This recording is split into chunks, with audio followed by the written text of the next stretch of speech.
So, okay, so where are we? 47. Okay.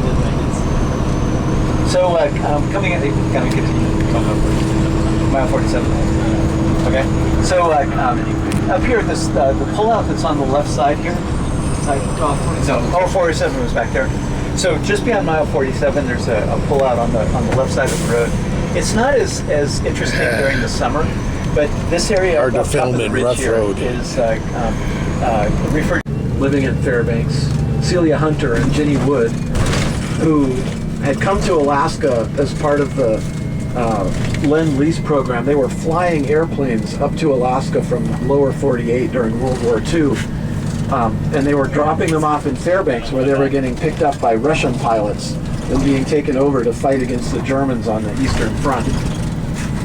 But Celia Hunter was both of them were environmentalists, and Celia learned about this thing called resistance with electricity.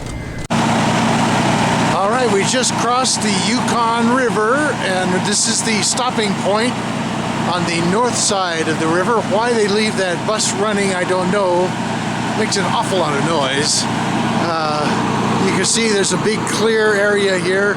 They use this for staging trucks and other things. There's the pipeline.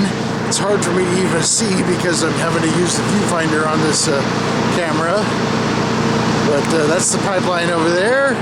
And then around over here on this side is the Yukon River Camp, the luxurious 5-star hotel and restaurant next to the Yukon River. Thank you, the bus fans finally stopped. And just right here behind, if you could see through this brush, you'd see the Yukon River. Okay, pretty cool.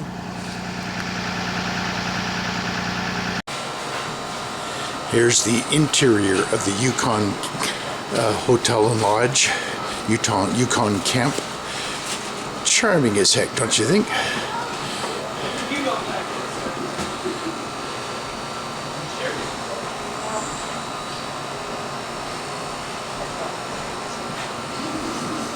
This place is open year-round. You can imagine this would be a welcome respite in the middle of winter if you're having to drive the Dalton Highway. Now we're taking a walk down the hallway of the hotel. When you stay in a hotel, once you get north of Fairbanks, don't expect much in the way of luxury. This is about as nice as it gets. Welcome to the Yukon River, 4th longest river in North America. Just behind Mississippi, Missouri, McKenzie, which is a river in Canada, and then it's the Yukon River. This is actually navigable, but considering where it is, middle of Alaska, not many boats go up and down this river. Because as you can see, here it is the middle of May and it's still frozen over. One more quick point about this magnificent river, and you can see how wide it is. In some places it's half a mile wide. In the wintertime, when it does freeze solid from shore to shore with a good couple of feet of ice and more in some places, this becomes the dog sled and snowmobile highway. The river runs, now I have to remember how many miles. It's over 2,000 miles. So you could drive a vehicle, a dog sled, from the Pacific Ocean, the Bering Sea actually, all the way deep into Canada on this highway of ice. Pretty cool. Yes. Oh, look at this one. All right. We're rolling. I'm starting. This is Robert. You're gonna do it. Well, yes, I'm gonna introduce you. Then please say hi. Say whom I have nicknamed Alaskapedia. This is Robert. I love it. I'm going to have to stop that. Our civil engineer, Don. This is a longtime guide and all-around person. What do we call you, Michelle? All around Smooth operator. Smooth operator. This is Ryan, whom I just met today. Tim, another experienced guide. Sabrina with an E, and the two noobs over here. This is Will, and both from the East Coast, and this is Shauna. The legislature allows property owners to go out with snowmobiles. They take snowmobiles out and haul building material. They're always building little cabins. They're just going to visit their cabin in late winter. The rest of the time of the year, there's now a 5,000.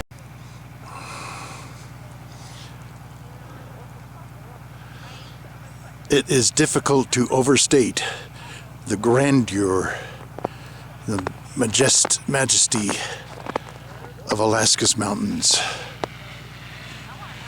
Interestingly, we're not that high up. Where I lived in Colorado, in the little town of Georgetown, here's the rest of the crew all out here playing in the snow. We just went through the pass through Brooks Range. Back to where I was. Where I lived in Georgetown, Colorado, I was at 8,700 feet. Now, you're looking at these giant mountains and you think I must be at a crazy high elevation, but that's the nature of Alaska's mountains. They start lower, but they have much more mountain mass. I'm only at about 4,000 feet right now. And look at these mountains. They're just magnificent. Very forbidding, that's for sure. I just don't get it. I don't know how people made their way through Alaska back in the 1800s and 1900s, even as recently as the 1950s and 60s, before this road right here even existed. And this is a crude, rough road to begin with. That's the Dalton Highway. That's what we're driving on. Just amazing, these mountains. Yep.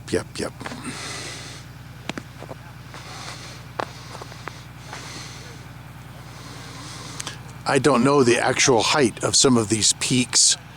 Our elevation when we drove through the pass, back up there, over there, we drove through that pass at the peak. When we were at the top of the pass, we were at just over 4,700 feet. So that peak right there is probably 6,000, maybe 6,500. You know, that's not even lake level of Lake Tahoe. But look at that mountain. It's fabulous, just fabulous.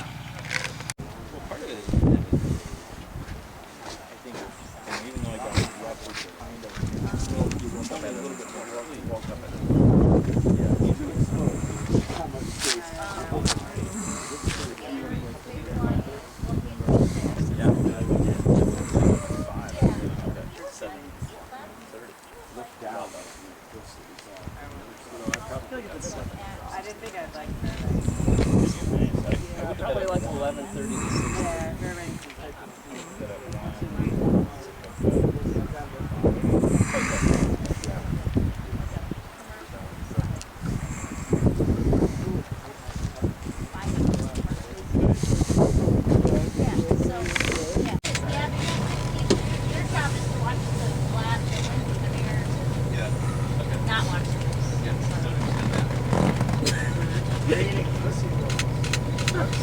Oh yeah, because they got a lot of nutrients in them, right?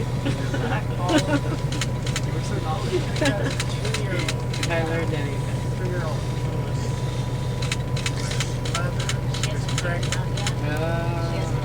Which one? Like the one eating or The bigger one. Yeah. The left one's to feed the mother.